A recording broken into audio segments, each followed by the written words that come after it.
तुष्टीकरण की राजनीति के आरोप आरजेडी पर लगते हैं, आप उसको काउंटर कर रही हैं अनुप्रिया जी। सारे भ्रष्टाचारी हाँ, सारे भ्रष्टाचारी इनसे पूछिए। अरे चुप हो जाइए नवल जी, सुन लीजिए। अरे बहुत बड़े हैं आप, सुन लीजिए। 11 मार्च एक एक करके सुनना होगा। नवल किशोर जी एक सेकंड सुनिए, पहले सुन लीजिए। हाँ रुकिए अनुप्रिया जी 10 सेकंड जल्दी। सवाल सुन लीजिए। प्रियंका जी पूछिए 11 मार्च को कैसे जाएंगे? फख्र से जाएंगे कि सर झुका के जाएंगे राउज एवेन्यू कोर्ट में? कि कहा कि बिहार की जनता के पास में हम बहुते पे चौरस होके जाएंगे। अरे 17 महीने का जिक्र करते हैं, 90 से 2005 का जिक्र काहे नहीं करते हैं? काहे डर लगता है आपको? आपको पता है ना कि आपने जंगल राज बना दिया था। आपको पता ना कि बिहार की महिला कैसे सुरक्षित थी? आपने चारा घोटाला किया, आपने नौकरी के बदले जमीन ले ली। अरे कितना घोटाला किए, इतना घोटाला किए कि ईडी सीबीआई दरवाजे तुम्हारे खड़े रहते। लेकिन क्या भाई, बिहार की जनता तेजस्वी यादव को मुख्यमंत्री बनाएंगे काहे बनाई थी? जिसकी दाढ़ी मोच नहीं उगी थी उसने संपत्ति अड़ज लिया, अब हम मौका देंगे तो फिर से लूट लेंगे बिहार की जनता को। तो बिहार की जनता बहुत ही गौरवान्वित महसूस कर रही है। तभी 2 दशक से मुख्यमंत्री जी ठीक है, जंगल राज और भ्रष्टाचार का कलंक आरजेडी कैसे मिटाएगी, एक बड़ा सवाल है। नवल किशोर जी मैं आपके पास आऊंगी, लेकिन मेरे पास धीरेन्द्र कुमार मुन्ना जी भी हैं जो कि एलजेपीआर से हैं प्रवक्ता। ये बताइए धीरेन्द्र कुमार जी, आप कहां देखते हैं अपने आप को? अब कैबिनेट विस्तार आज हो गया, बीजेपी के सभी जो 7 विधायक थे उन्हें जगह मिल गई, कद वहां पर बढ़ गया। यही बहस हो रही है कि बड़ा भाई छोटा भाई कौन? आप अपने आप को कहां पर देखते हैं, कौन से नंबर का भाई? एलजेपी क्या देख रही है अभी अपने आप को? देखिए, एलजेपी एनडीए से अलग नहीं है। हाँ, और एनडीए में 5 दलों का बिहार में जो गठबंधन है वह सभी लोग अपने अपने काम के आधार पर बढ़े। हमारे यहाँ छोटा भाई का कोई कॉन्सेप्ट ही नहीं। और ये मंत्रिमंडल का विस्तार होना ये कोई चुनावी फायदे के दृष्टिकोण से आप लोग जो दिखा रहे हैं, ऐसा तो है नहीं। क्योंकि भारतीय जनता पार्टी के कोटा जो था मंत्रिमंडल में वो खाली पड़ा हुआ था। कई मंत्रियों के पास कई 2-2, 3-3 विभाग था उनको। और इसमें देखोगे कि प्रगति यात्रा के समय में 50,000 करोड़ रुपया आदरणीय मुख्यमंत्री जी ने दिया है। उसको सही तरीके से क्रियान्वित करके उन गरीबों तक पहुंचाना। तो उसमें जो विभाग में मंत्रियों की संख्या 3-3 विभाग समाव में थे, उनको एक एक करके गति देने के लिए किया गया। 28 फरवरी से बिहार की कैबिनेट में अब बजट सत्र की शुरुआत हो जाएगी। उससे पहले ही कैबिनेट विस्तार हो गया है, फिर उसके बाद चुनाव होगा। लेकिन मुझे ये बताइए आप धीरेन्द्र कुमार जी, नीतीश कुमार के नाम पर बीजेपी में सहमति बनती हुई दिख रही है कि चुनाव उन्हीं के नाम पर लड़ा जाएगा। एलजेपी खुश है, संतुष्ट है, यहाँ रहेगा साथ, बना रहेगा लंबा साथ? हम लोग यहाँ कोई कंफ्यूजन है ही नहीं। अभी सभी प्रदेश अध्यक्षों का प्रत्येक जिलों में जाकर के एनडीए का कार्यकर्ताओं का भी सम्मेलन हुआ और वहां पर भी हमारे पार्टी के नेता और सभी लोगों ने बोला कि 2025, 225 और फिर से नीतीश, ये नारा तो 5 दल लगा रहे हैं। तो उसमें उनके नेतृत्व में चुनाव होगा, वही मुख्यमंत्री होंगे।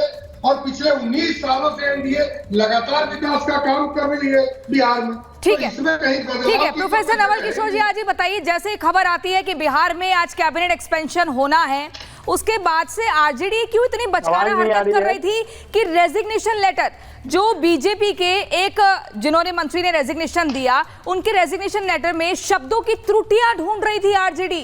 ये कैसी बचकाना हरकत है? अरे आप रणनीति बनाइए, फॉर्मूला बनाइए, कार्ड बनाइए कि कैसे हमें भी सोशल इंजीनियरिंग करनी है। ये शब्दों की त्रुटियां और उसको बाकायदा ट्वीट कर रहे हैं, ये हुआ क्या था अचानक?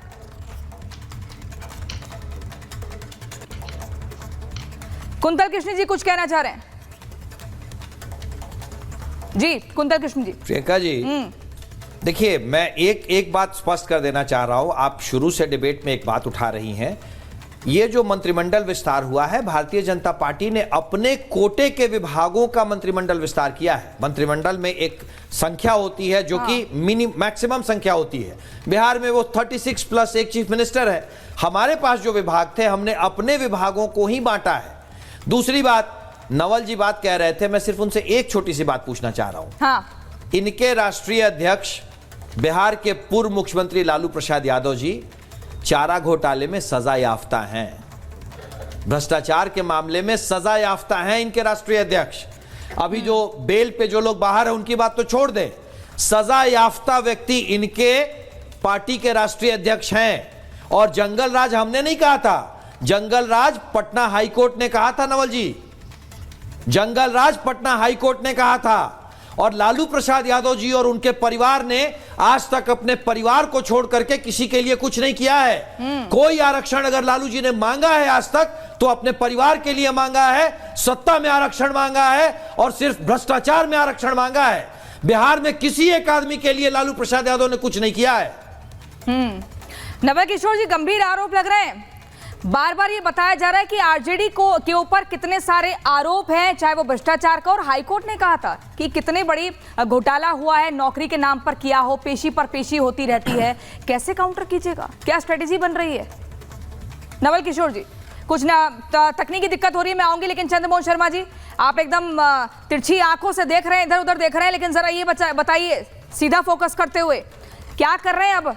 बिहार में बहुत कम समय बचा है चुनाव को लेकर, बीजेपी एकदम एक्शन मोड में आ चुकी है। आज से तैयारी, अभी बजट पेश किया जाएगा, उसके बाद धुआंधार प्रचार होगा। कांग्रेस क्या कर रही है? बीजेपी ने दिल्ली का किला जीत लिया, हरियाणा जीत लिया, महाराष्ट्र जीत लिया, क्या है कांग्रेस के पास? देखिए, हम अपने फोकस से, अपने मुद्दों के साथ बिहार की जनता के साथ अपना समन्वय बना के चल रहे हैं। और भारतीय जनता पार्टी की ये जो अभी हमारे मित्र बात बोल रहे थे कि अपने कोटे के मंत्री बना दिए, बिल्कुल झूठ और विपरीत बात बोल रहे थे। आप अपने कोटे के मंत्री बना रहे हैं और जो आपके साथ बड़े छोटे भाई का दायित्व निभा रही है पार्टी, उसका एक मंत्री, एक विधायक आपकी शपथ समारोह में आता नहीं है। तो कहीं ना कहीं जो चीज आप छुपाना चाह रहे हैं, चंद्रमोहन जी, मुझे समझ ही नहीं आता। आपसे मैं सवाल पूछती हूँ कि आप बताइए कि मैंगो किसे कहते हैं, आप एप्पल बताने लगते हैं। अरे आप मेरे सवाल का जवाब दीजिए ना, आप आरोप लगा रहे हैं, मैं पूछ रही हूँ आप लोगों की स्थिति क्या है?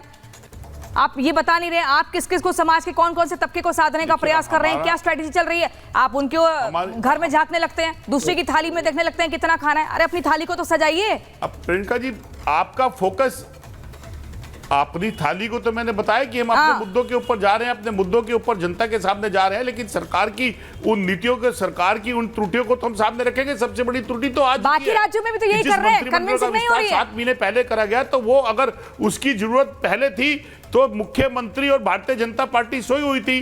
अगर एक एक मंत्री 2-2 प्रभार संभाल के बैठा हुआ था तो उसने बिहार की जनता के साथ एक अन्याय करा। जिस प्रभार से वो रह के बिहार की जनता का काम कर सकता था, बुरी स्थिति लग रही है चंद्रमोहन शर्मा जी, अभी भी कांग्रेस की बहुत बुरी स्थिति लग रही है। कुंतल कृष्ण जी कुछ कहना चाह रहे हैं? मैं उस बात पे फोकस करना चाह रहा हूं।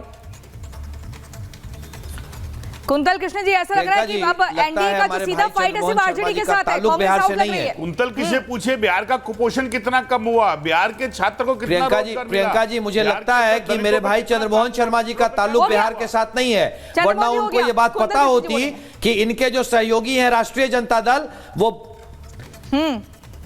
राष्ट्रीय जनता दल चंद्रमोहन जी बार बार आपके ऊपर यह आरोप लगाती है कि आप लोगों के कारण उनका राजनीतिक लॉस हुआ।